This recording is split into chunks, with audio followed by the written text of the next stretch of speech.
The powers that built the solar temples of the 5th dynasty and the pyramids of the 6th dynasty weakened towards the end of the Old Kingdom, perhaps as a result of eroding economics, leaving the king less than divine.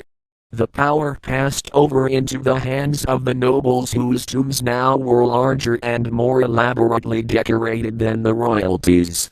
The state cult was that of the sun god Re at Heliopolis, whose priesthood and temples became more and more wealthy and powerful. When, by the end of the 6th dynasty, Egypt was threatened by external forces, the decline was inevitable.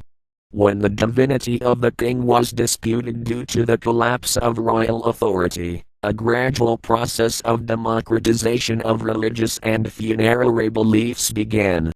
The nobles now claimed to have the right to individual immortality, something which hitherto had been the king's prerogative. In time everyone hoped for eternal life. This coincided with, or gave cause for, the rise of the cult of Osiris, something which seemed to have begun in the 6th dynasty. After that there seemed to have been a period of great inner turmoil, which was only broken by a line of princes from Waset, Thebes. Sources from this period are scant and difficult to interpret, but when Mentuhotep I managed to reunite Egypt again, after a period of weak rulers, the country moved towards a new era. The Middle Kingdom. During the dynasties 10, 11 and 12, unity and order was slowly reinstated and temples which had been destroyed due to neglect were restored and improved. At this time the state cult of Re was replaced with not only the cult of Osiris but also other deities important to the new kings. At Thebes in Dynasty 11 the falcon-headed Montu became a main deity, although his cult center and origin probably was at Hermonthis. During the 12th dynasty the local deity Ammon became the state god in Thebes under the reign of Amenemhet I, and the temple to Ammon at Karnak began to be developed into one of the greatest religious centers in Egypt. It is believed that at the same time the temple to Amenakut Accent's consort but was founded.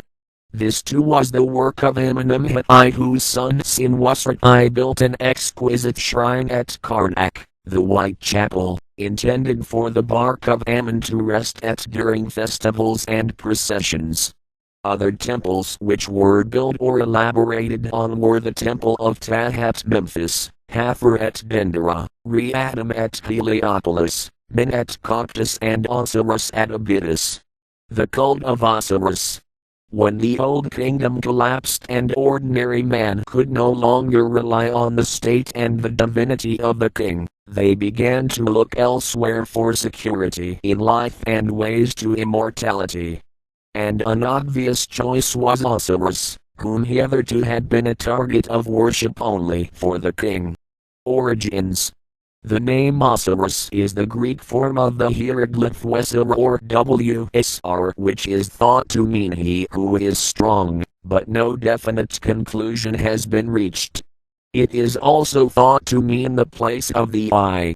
His origins are unclear. What seems certain is that he was a fertility god from the beginning, personifying the regrowth of vegetation. Besides being the ruler of the underworld, in his capacity as a vegetation god he was also regarded a corn deity, with association to an early corn god Neper, and connects to other Near Eastern deities like Adonis, Dionysus, Tammuz, but a common origin has not been proven. The myth. There exists no written account of his myth, so it is surmised it was handed down by oral tradition. The earliest and most complete version is by Plutarch, and thus it is Greek in style and of a much later period in history. It seems, however, that his role can be traced in the pyramid texts, Old Kingdom, and New Kingdom or Greek or Roman inscriptions and reliefs on some temple walls refers to rites held at annual festivals held to Osiris. In later days this myth tells of him as a king who ruled Egypt at an early period, who brought civilization and agriculture to the people, before he was brutally murdered by his brother Seth and later resurrected by his spouse the faithful Isis. He was depicted in mummy form, wearing the crown of Upper Egypt and carrying the royal insignia. Abydos. From Dynasty 12 onwards the annual mystery plays were enacted by priests at the cult center of Osiris at Abydos. In these were acted out the events in the life and death of Osiris. It was an occasion of great rejoicing, not only for the priests but also for pilgrims who used to travel from many miles around to participate. Some of the rites were held outside of the temple precinct, while others, the most sacred ones, were enacted in the most secluded parts of the temple. At this point Abydos held a unique position, as a center of pilgrimage. Many people arranged to be buried there, or to have their mummies transported there before being taken back to be entombed. It was also common to have a stele set up there. As it was believed that this was the burial place of Osiris, it was desirable to associate oneself with Abydos in some way, to ensure resurrection. But the exact location of the first cult place of Osiris is yet uncertain. Right behind the 19th dynasty temple built by Sethi at Abydos lies a large and unexplained building, which is called the Osirian. This was thought to be the burial place of Osiris. In the temple of Sethi, which was almost certainly built upon some earlier temples, there is a row of chambers set in line with the Osirian.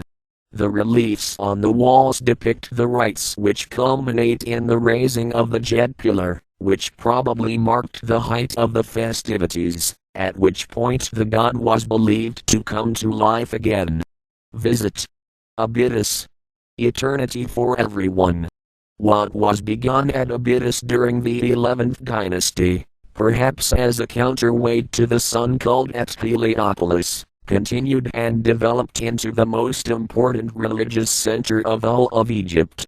By the Ptolemaic times the festivities of the resurrection of Osiris lasted for about 18 days and were held not only at Abydos, but at every other major town in Egypt.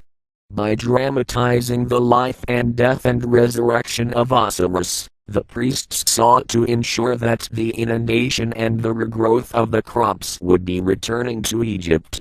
Even if these rites were also closely associated with the coronation and the jubilee of the king, their most important reason for their widespread popularity was their offer of immortality to everyone regardless of social status.